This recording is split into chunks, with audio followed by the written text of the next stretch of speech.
Making an annotated bibliography is a requirement for this project. But you might be asking yourself, what is an annotated bibliography? Well, we're going to go over some of the details of that for this specific project in this video. Here are the following requirements for our class. We're going to include a description, an evaluation, and a reflection in your annotated bibliography.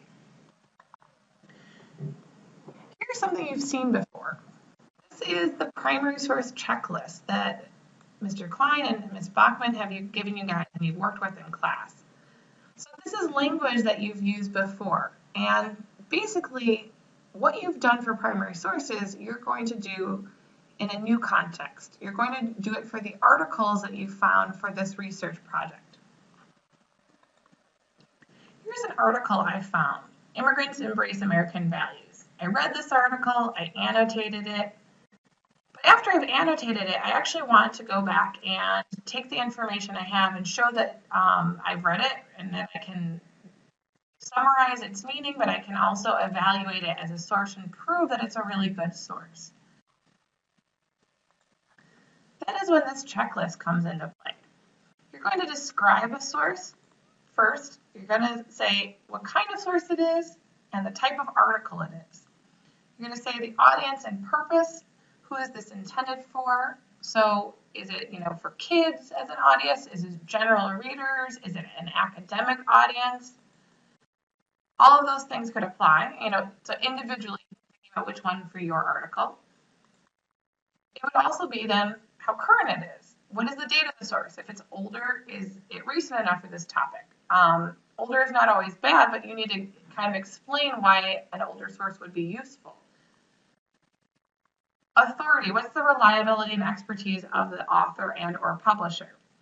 So you might have someone that has a doctorate degree in the area that you're reading about, and they've written a lot of books on it, and they've published. Great, that's easy to determine. But there might also be something, especially for this project, where you have a newspaper journalist, and you're going to determine their reliability based on some of the facts they use in their article and where they're being published. The next thing you're going to look at is, what is the perspective of the article? Is it meant to be biased? Is it meant to be informational? Different articles have a different function. And you want to be thinking about how does the author or publisher fit into that? So maybe they're trying to persuade you of something. If it was a political website that is hopefully very explicit on there, and the author of the website or the publisher might be stating that. There will be times where you will want to write something on here, but maybe there isn't an explicit bias. Don't try to make this up. The next and final area is reflection. For this particular project, we're going to be thinking about how can you use this source in the debate to support your argument or refute the opposition. Try to be as specific as you can for this project, and it doesn't have to lay out the entire argument, but think about a few details that would help you for the assignment later on. So here's an example annotation that is based on the article I showed you to begin with. Okay, at the beginning of it, you'll notice there's the actual citation. This you're going to make in Noodle Tools. It's going to have a hanging indent, and then under it, you're going to include the evaluation. In a typical annotated bibliography, you won't have these numbers, but we're trying to break it apart so we don't forget anything as we learn this. Number 1 on this says type. This is, for going back to what it was. For type, what this means is to identify the type of source and the type of article. So what I did here is this is a viewpoint article published in the newspaper, the Christian Science Monitor. The article was chosen by the panel of editors to be included in a reference book on American values. You might be asking yourself, how did I find this? Here's the article I had to begin with. In it, you'll notice actually there's a paragraph right here at the top where the reference article gave a little bit of background about this. And it said that it was, included in a publication called Christian Science Monitor. However, I can actually find this somewhere else on the document as well and kind of understand a little bit more about who wrote it and where it was published to begin with. Because this gives a little indication on it, but I don't really understand when exactly it was published and what happened in that process. If I go to the very bottom of the article, there is a source citation. In it, I have an area that I've highlighted that says American Values. That's the book that it's been reprinted in. The next thing that I have is it says RPT. That's actually how I knew it was reprinted, because that means reprinted. That's an acronym for that. And then at the very end, it says Christian Science Monitor. That's the original publication, and I can see it was from 2013. All these are really important because they will help me determine the type of source and later on the currency for this, and help me establish, why this might be a good source to use. The next element I have is audience and purpose. This, I said, is a newspaper intended for a general audience who might not know a lot about immigration. The purpose of the article is to argue one side of the immigration debate using research. Well, how did I know that? First, I had to read the article to figure out what the purpose would be. And part of this is understanding that what Christian Science Monitor is. I went to Wikipedia. I could see that it was for a general audience. It's a nationally distributed newspaper.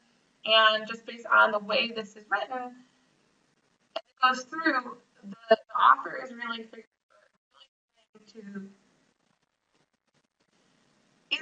saying to people who don't know much about immigration an argument for why they should think what he thinks. This is kind of going to depend on your article, figuring out, who is this written for? Is it for kids? Is it for general readers? And you want to be thinking about what's the intent with all of this.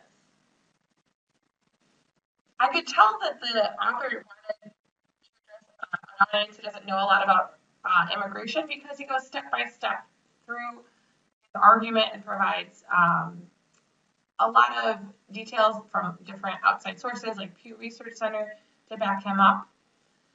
But this will be something that you might, want to ask about if you're not sure. The next element is currency. So what is this from? I actually showed you guys that at the beginning. I had to look at the citation at the bottom, and that's why looking at citations are really important. It's not just to recreate them and make a bibliography, but it's really about understanding how recent something is. And in this case, this was reprinted from 2013 and 2014. But you might see that for primary sources, you might see something that was reprinted in a really recent book, but is actually a primary source from the 1800s. That still might be very useful, but you have to be aware of when it's from. The next element I have is authority. So the authority on here, I said the author, Daniel Allett, has written for many publications, including the Christian Science Monitor, an international news organization. Mr. Allett cited a number of reputable sources to support his position, including the Pew Research Center and a Cato Institute report. Again, how did I know that? Well, we talked about earlier the idea of going to Wikipedia. So one of the best things about Wikipedia is actually using it to determine information about sources or sometimes authors or organizations, because you can quickly go there and figure out, how big of an organization this is. So on the Wikipedia page for the Christian Science Monitor, it says it is an international news organization that delivers global coverage via its website and, explains how extensive it is. So this is not just some podunk magazine or newspaper that is very local. It's something very widely distributed. As I scroll down this page, I can also see even, if I just look on this right-hand side, I can get some information. It says it's actually been founded in 1908. That's really old for a newspaper, so it's an established one. And here's another thing I want to keep in mind. I don't have to read this entire background on Christian Science Monitor, but some students might see this and think, oh, it's Christian Science. It must mean that this is really biased. But like it says right here, it says, despite its name, the Monitor does not claim to be a religious-themed newspaper. It says it does not promote the doctrine of its patron church. However, at its founder's request, a daily religious article has appeared in here. And one thing, if you're not sure on this, is to, skip the rest of the article to see if there's been any controversies with it. And in fact, this this newspaper is very widely known and very respected. And I would say, you can gain an understanding of that based on some of the things maybe at the bottom. Wow, look, there's all these Pulitzer Prize, on the left-hand side, take a look. It says the Pulitzer Prize winner from different years. So this is not, again, this is a very biased, magazine or newspaper that has only one perspective that maybe isn't real well read, but it is actually a very well-known newspaper. Going back to what I said also earlier in here about authority, it says, Mr. Allett cited a number of reputable sources support his position, including the Pew Research Center and a Cato Institute report. There's just a couple of things I pulled out from the article that I had. So going back to this, there's a nice area actually at the beginning of this that gives me some questions. That was kind of a preview of what I was going to read. And even in here, they're talking about this Pew Research Center report. He's not necessarily an authority in this field, but he is throughout this entire editorial or viewpoint essay, he's really providing evidence to support his position, which is also something you want to do in your debate. But on here, it's saying, studies show, for example, over here. If I go later on, I scroll down, here are some other areas. Let's see, where's the Cato report? And here it is. So it says, over here in this paragraph, it says that this area here says the Cato report cites Harvard sociologist Robert Sampson, 2006, concluded that immigrants do not have increased crime in America. They could actually be part of the reason why crime has decreased so much. So that's part of his argument, that last part. But this area earlier says, this report shows that immigrants do not contribute to more crime. Other places in here he includes different parts about the Pew Forum and Pew Research Center. And these are important because they can help me to establish that he's done a good job in his research and that I can be using him in my research to support my arguments. The next area on here is perspective. And this includes when a journalist is writing this article, they want to persuade people of something possibly. In this case, I know that's the purpose of this because this is obviously a biased article and it's very explicit about it. How did I know that? Well, when I went back to my article, it actually, again, it's really nice for this one because there's this little introduction area at the beginning here. But it says, in this viewpoint that follows, Daniel Allott argues that the data suggests immigrants are not a threat to traditional American values. One, at the very beginning of this, I know this is opinion-based. But even if I didn't have that, I want to be going down here to be thinking about how he starts this off. And what he's really doing is saying, one Republican sticking point to recent issues is the prospective law doesn't go far enough to ensure that immigrants integrate into American society become productive. But then as he goes down here, later on, he starts to lay out an argument to counter this side. And maybe even as I'm reading this, I'm not totally sure. Well, I need to start annotating like I am on the side. What are the main things he brought up?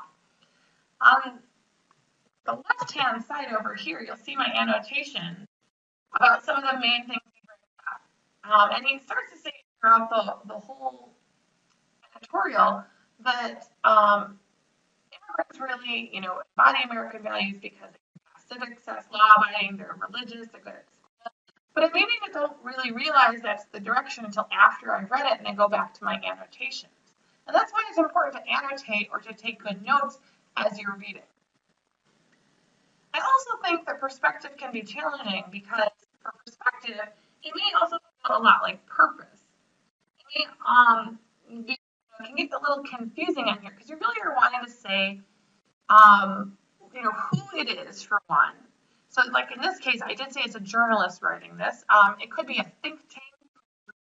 It's trying to, distribute information on something. It could be a political organization. And you're wanting to articulate in some way the thesis of this. The next one on here is learn and use. So this one I said, I had to really reflect on what did I get from this. And I said I can use the statistics on I can use the statistics on immigrants passing the civics test to prove that immigrants are engaged in our democracy in addition to being law-abiding.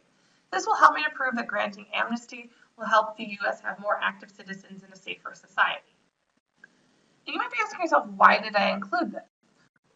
The reason I included is I went back to my original assignment, and here's the assignment that you guys received before. And as you go through it, it actually says for your timeline and for some of the things you need to include in your research, is this proposal in alignment with American values? You know, which and why? And so I'm trying to be thinking about the values I might get. This article seems to already be very aligned with that. And I also want to be thinking about what's the actual argument. That's why I'm going to go back to the article itself and pick a few things from it that help me state my position and how I'm going to use this. And that's going to be different for everyone. So I really am going to be thinking about what my position is, amnesty in this case, and the main thing I could use it for. I'm not going to summarize everything in here, but this would, in particular, help us have more active citizens and a safer society based on some of the arguments that I had in this original article at the beginning here. Even just as you see over here, it says, immigrants pass civics tests, they are good at school, they are religious. These are some of the things brought up in the article that I can go back to the data that's presented and make a case for. So don't get lost in feeling like you have to be perfect at this. This is a learning exercise to get better at it, and the more we do it, the better we're going to get. And in fact, the reason we've broken this apart is you just don't forget things. And if you'd like to, you don't have to have them in full and complete sentences or type like I did. You could say something like this viewpoint article from Christian Scientist Monitor, and it could be a bullet point on that. But you want to establish as much as you can these different ideas. And sometimes it's a few things you need to say, which is why, in my case, I was writing full sentences. So good luck. Please ask us if you have any questions. I hope that this helped you, and have a fun and safe Halloween.